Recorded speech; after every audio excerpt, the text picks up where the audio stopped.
la narrativa en prosa. Durante toda la Edad Media, la mayor parte de la literatura destinada a las emociones se escribía en verso, mientras que la literatura destinada al aprendizaje, el estudio o la enseñanza se escribía en prosa. Además, cuando las lenguas romances empezaron a extenderse, ya que tenían un carácter más popular, se apropiaron primero de la lírica tradicional, mientras que la prosa, que era considerada más erudita, se siguió escribiendo en latín durante bastante tiempo. En la lengua castellana, esto siguió siendo así hasta la llegada de Alfonso X el Sabio, quien hizo del castellano una lengua de cultura válida para la literatura culta. Alfonso X el Sabio. Alfonso X, que por cierto fue rey de Castilla y León, se preocupó mucho por la cultura, hasta tal punto que se le considera el fundador de la prosa castellana. De hecho, fue en su reinado cuando se adoptó el castellano como lengua oficial.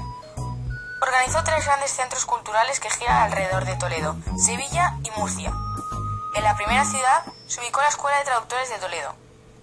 Esta emprendió la labor de recogida de toda clase de materiales para la elaboración de libros, que el propio rey corregía y supervisaba. Además, el rey solo estaba movido por su afán de cultura, por lo que dejó a un lado el racismo y la religión y reunió a cristianos, musulmanes y judíos para llevar a cabo esta tarea.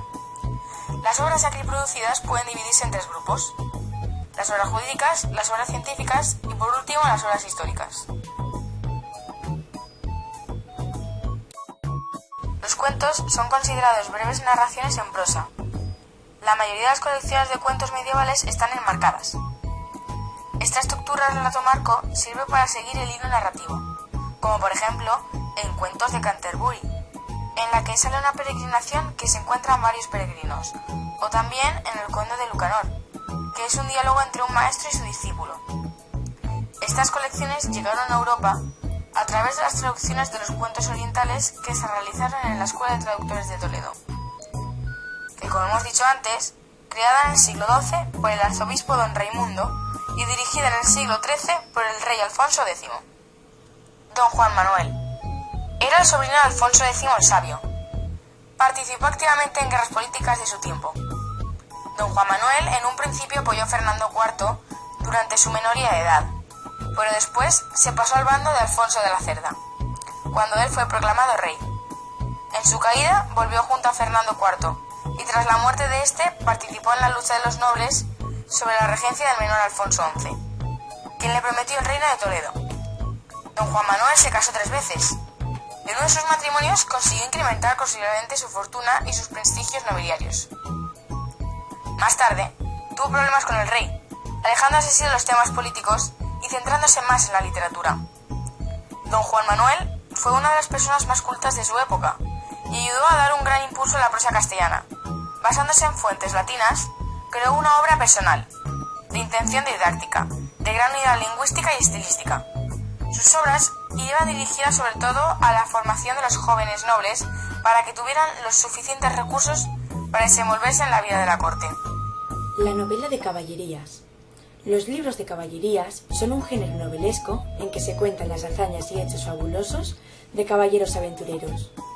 Esos libros contienen hechos e historias imaginarias de héroes fabulosos y de caballeros armados. Este género narrativo tuvo su máximo desarrollo en España entre los siglos XIV y XVII. Los libros de caballerías responden a otro de los incentivos que agitaban el alma de la corte de la época, la aventura caballeresca.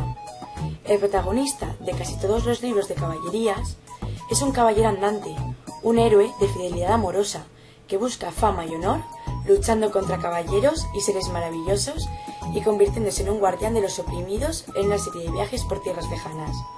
Su deseo de fama y honor tiene la finalidad de conseguir el amor de una dama, a la que ofrece todas sus victorias.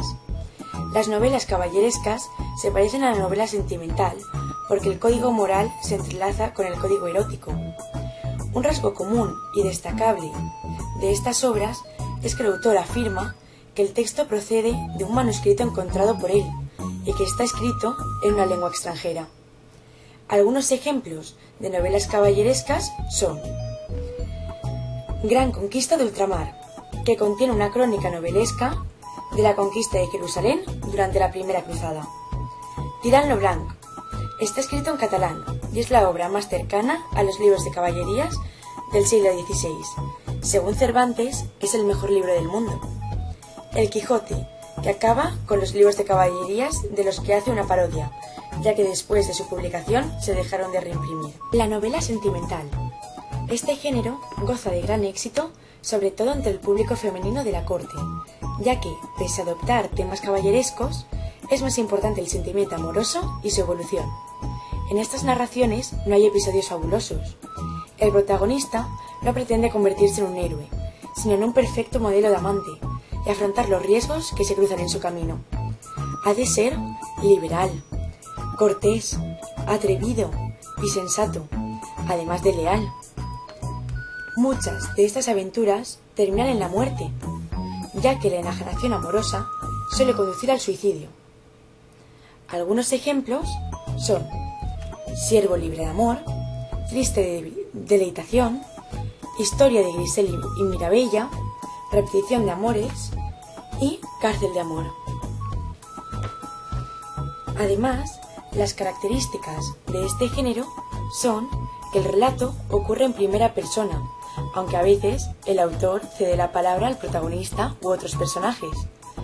Además, el amor se limita a las formas del amor sin correspondencia, propias del amor cortés. Por último, la aventura sentimental es tan fuerte que lleva a algunos personajes a la enfermedad o incluso a la muerte. Es decir, el amor se vive mucho.